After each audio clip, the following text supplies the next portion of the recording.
यसुदे यसुदे। सबको जय मसीह की। स्वागत है आपका प्रोग्राम गवाह यीशु में। जिस तरह बाइबल में भजन संहिता में लिखा है कि प्रभु आज्ञा देता और शुभ समाचार सुनाने वालियों की एक बड़ी सेना हो जाती है। इसी तरह से हम आज आपको एक ऐसी परमेश्वर की दासी के साथ मिलवाएंगे जिनको परमेश्वर ने अपनी महिमा के लिए चुना और आज वो परमेश्वर का काम जोरों शोरों के साथ कर रहे हैं। तो आइए हम मिलेंगे परमेश्वर की दासी पास्टर शोभा वर्मा जी के साथ। जय मसीह की पास्टर जी। जय मसीह की। पास्टर जी, स्वागत है आपका प्रोग्राम गवाह यीशु में। पास्टर जी, सबसे पहले तो मैं चाहता हूँ कि आप दर्शकों को अपना इंट्रोडक्शन दीजिए कि आप कहाँ के रहने वाले हैं और कहाँ सेवकाई करते हैं। मैं पास्टर शोभा वर्मा जलंधर से हूँ। घासमंडी चुंगी बस्ती शेख में हमारा चर्च है, काला सिंगा रोड पर। और मैं 1998 से यहाँ पर सेवकाई कर रही हूँ जलंधर में। पास्टर जी, हम जानना चाहते हैं कि मसीह में आने से पहले आपकी लाइफ कैसी थी? मसीह में आने से पहले मेरे जीवन में शांति नहीं थी और मैं जगह जगह देवी देवताओं को मानने वाली लेडी थी और परमेश्वर की विरोधी थी। हमारा पूरा परिवार जो है वो मसीह विरोधी था और मेरे जो पापा आरएसएस में लीडर थे और मेरा ब्रदर भी, और कट्टर हिंदू फैमिली से बिलोंग करती हूँ मैं। तो पास्टर जी, हम जानना चाहते हैं कि आपने परमेश्वर के बारे में कैसे जाना? मैंने परमेश्वर के बारे में ऐसे जाना कि हम कट्टर हिंदू फैमिली से बिलोंग करते थे और हमारे एरिया में 3 दिन की कन्वेंशन चल रही थी और मैंने अभी आपको बताया कि हम मसीह विरोधी थे, है ना।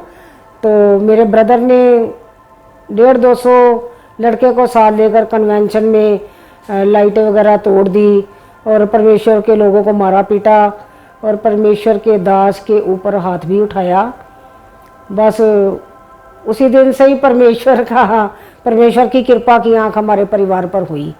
और उसके बाद मैं तो जानती नहीं थी परमेश्वर को, और परमेश्वर तो मेरे को जानता था क्योंकि वचन में लिखा है कि मैंने माँ के गर्भ से ही चुना है। तो परमेश्वर मेरे को जानता था। और उसके बाद मैं बहुत भारी बीमारी में पड़ गई और मेरे को अस्थमा के अटैक आने लगे अचानक और दोनों गुर्दों में मेरे स्टोन हो गया और स्टोन के बाद यूट्रस में रसोली हो गई। और उसके बाद मेरे को थोड़े थोड़े दिन के बाद जैसे पागलपन का अटैक होता ना, वैसे अटैक आना स्टार्ट हो गया और हम जगह जगह डॉक्टरों के पास जाना हमने स्टार्ट कर दिया, पर कहीं से भी जो मेडिसिन है वो असर नहीं कर रही थी मेरे जीवन में। और डॉक्टरों ने मेरे को पंप लगाया था, पर पंप भी लेती थी पर मेरे को सांस की प्रॉब्लम बढ़ती जा रही थी और मेरे को कहीं से भी पंप से मेडिसिन से कोई भी फ़र्क नहीं पड़ रहा था। और हम जगह जगह, पंजाब का कोई डॉक्टर नहीं छोड़ा हमने जहाँ नहीं गए इलाज के लिए, और जगह जगह मंदिर, गुरुद्वारा, मस्जिद, कहीं भी कोई बाबा कोई कुछ भी बताता वहाँ पर हम चले जाते, पर कहीं से भी मेरे को किसी तरह का भी कोई आराम नहीं आया। और डे बाय डे मेरी जो प्रॉब्लम है बढ़ती गई और मैंने अपनी बीमारी से दुखी होकर सुसाइड करने की कोशिश की है 2 बार। और उसके बाद मैं बिल्कुल बेड पर चली गई क्योंकि जीवन और मौत परमेश्वर के हाथ में है। हम अगर चाहे मौत भी अपनी इच्छा से नहीं आ सकती जब तक परमेश्वर ना चाहे। तो उसके बाद मैं बेड पर बिल्कुल चली गई और मैं चल फिर भी नहीं सकती थी और मेरी दिमागी प्रॉब्लम इतनी बढ़ती गई कि मैंने अपने बच्चों को भी पहचानना बंद कर दिया था। मैं अपने किसी रिलेटिव को पहचानती नहीं थी। और उसके बाद मेरे हस्बैंड ने भी ये बीमारी देखकर मुझे छोड़ दिया। 1.5 साल उन्होंने मेरे को छोड़े रखा है। 1.5 साल मैं अपने फादर के घर में रही हूँ और मेरे फादर ने मुझ पर बहुत पैसा लगाया जगह जगह डॉक्टर के पास, और डॉक्टरों ने मेरे को रिजेक्ट कर दिया था। वो बोलते थे कि नहीं, ये अब बचेगी नहीं, क्योंकि मेरी जो कंडीशन है बहुत ख़राब हो चुकी थी। और उसके बाद मेरे पास परमेश्वर के लोग आते थे और परमेश्वर के बारे में बताते थे, पर मैं सोचती थी कि नहीं, क्योंकि मैं परमेश्वर के लोगों से नफ़रत करती थी और परमेश्वर के नाम से मैं चिढ़ जाती थी। अगर परमेश्वर का कोई नाम लेकर मेरे को बोलता था कि चलो चर्च में चलते हैं, आप ठीक हो जाओगे, तो मैं बोलती थी कि नहीं, मर तो सबने जाना है, कोई आ गया कोई पीछे है, पर मैं चर्च में नहीं जाऊंगी चाहे जो मर्जी हो जाए। और अब 1.5 साल मैं पूरा बेड पर रही हूँ। और 1.5 साल के बाद मैंने सोचा कि मैं फिर से एक बार सुसाइड करने की कोशिश करती हूँ, अगर पीछा छूट जाए तो अच्छी बात है। तो मैंने सल्फाज की गोलियाँ लाकर सुसाइड करने की कोशिश की। पर सुसाइड करने से पहले मेरे को ऐसा लग रहा था कि पूरी धरती पे परमेश्वर नाम की कोई भी चीज़ नहीं है। लोग ऐसे ही बोलते हैं परमेश्वर है, पर परमेश्वर नाम की कोई भी चीज़ नहीं है। मैं अंदर से टूट चुकी थी और काफ़ी रो रही थी। और इसी दरमियान 2 परमेश्वर के जन हमारे घर में आए और अंदर आकर उन्होंने मेरी ऐसी कंडीशन देख के उन्होंने पूछा कि आप सिस्टर क्यों रो रहे हो। तो मैंने उनको बताया कि मेरे लिए कोई भी रास्ता नहीं है जिससे मैं जी सकूं, ना तो मेरे को कोई मेडिसिन असर कर रही है, ना ही मेरे लिए कोई ऐसी जगह जहाँ से मैं जीवन पाऊँ। और मेरे अंदर से शांति गुम हो चुकी थी, शांति नाम की कोई चीज़ नहीं थी। और मैं 24 घंटे इतनी बेचैन रहती थी कि मेरी बेचैनी का कोई भी हल नहीं था।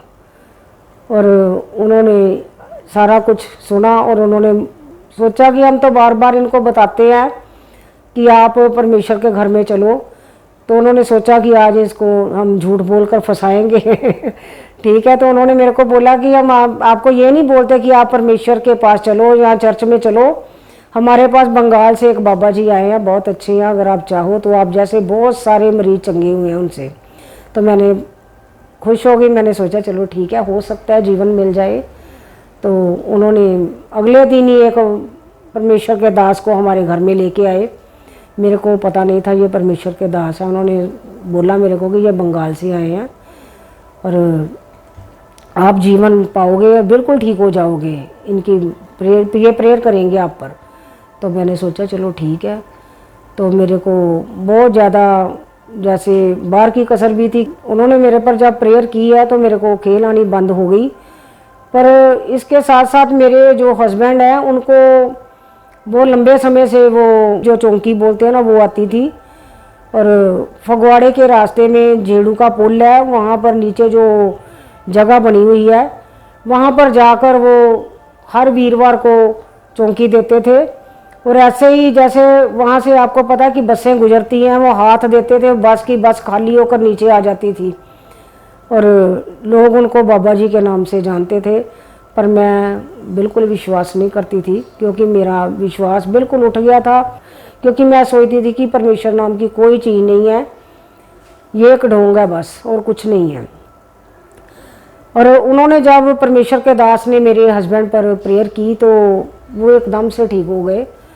तो मेरे अंदर एक आस की किरण जागी कि कुछ ना कुछ तो है इसके अंदर, है ना, इसके बाबा में कुछ तो है कि जिसके नाम से ही ये मेरे हस्बैंड ठीक हो गए, हो सकता है मैं भी ठीक हो जाऊं। तो परमेश्वर के दास ने एक क्वेश्चन किया मेरे को कि सिस्टर अगर आप ठीक हो जाओ तो फिर क्या करोगे। तो मैंने बोला कि अगर मैं ठीक हो जाऊं, मैं ये नहीं पूछती आपका कौन सा बाबा है, किसका नाम लेकर ये कर रहे हो। अगर कोई जो भी मेरे को अच्छा करेगा, जो भी मेरे को जीवन दिलाएगा, मैं सारा जीवन उसकी उपासना करूँगी, उसी की सेवा करूँगी और वही मेरा परमेश्वर होगा। और उसके बाद उन्होंने मेरे पर प्रेयर की और हमने चर्च जाना स्टार्ट कर दिया।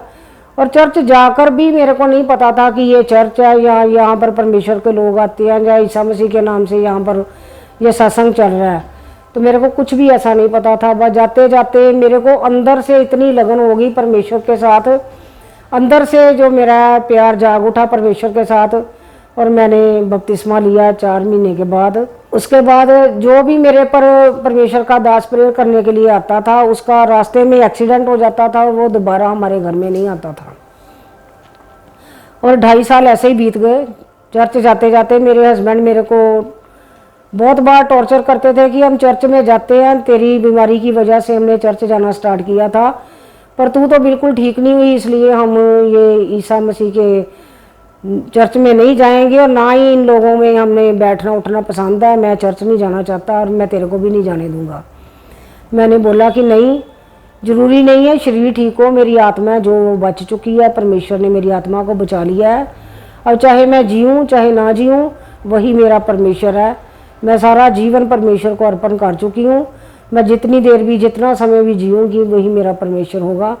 मेरी कोई कंडीशन ऐसे नहीं है कि वो मेरे को अच्छा करे तो ही मैं चर्च में जाऊंगी, क्योंकि मेरी आत्मा बच चुकी है, मुझे किसी भी चीज़ का इंतज़ार नहीं है।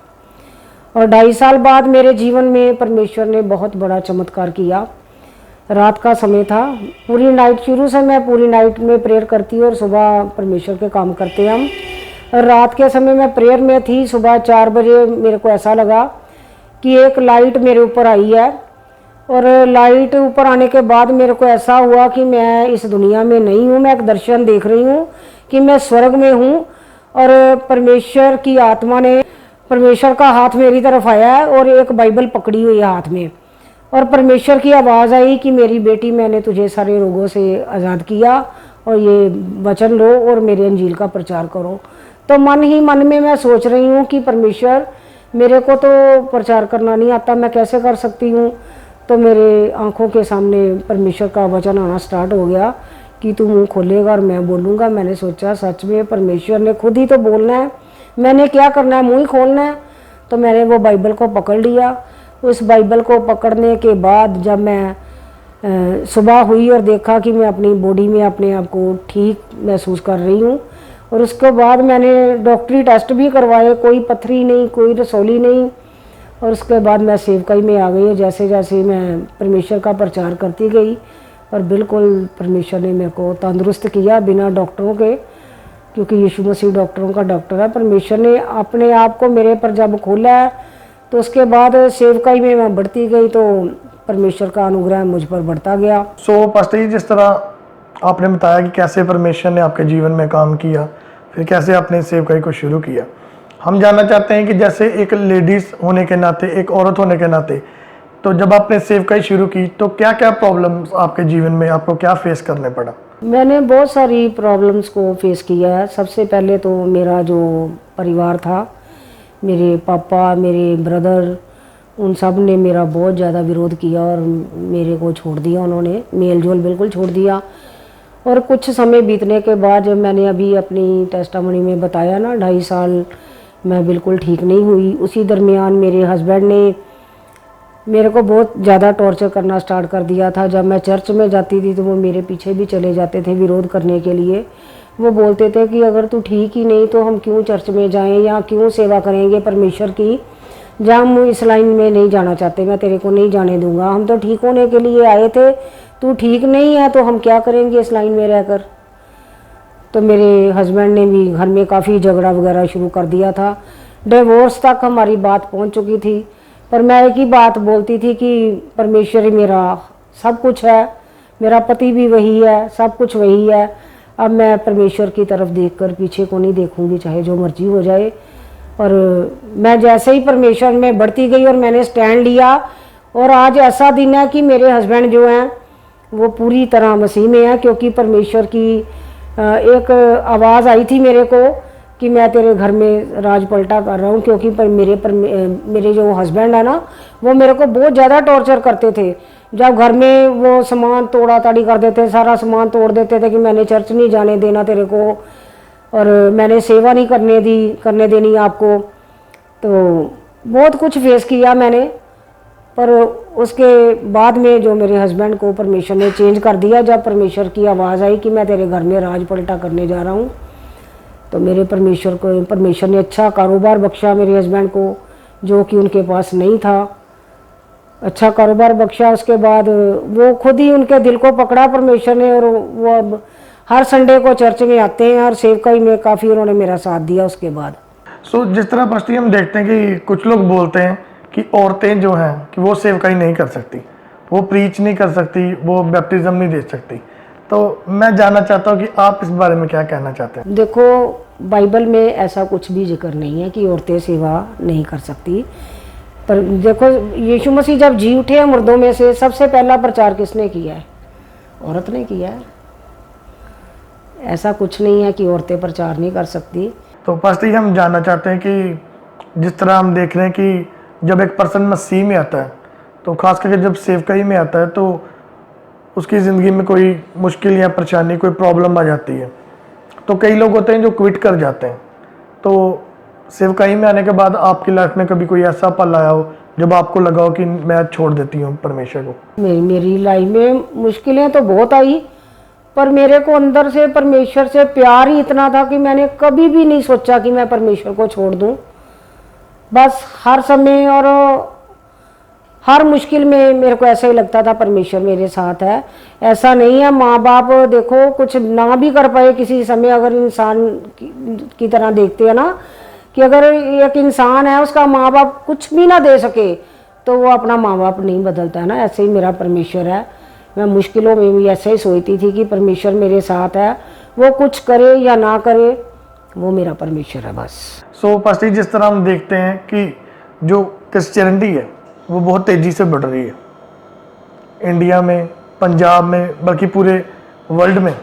तो उसके दौरान कुछ लोग ये भी बोलते हैं कि ये पैसे दे के धर्म परिवर्तन करते हैं।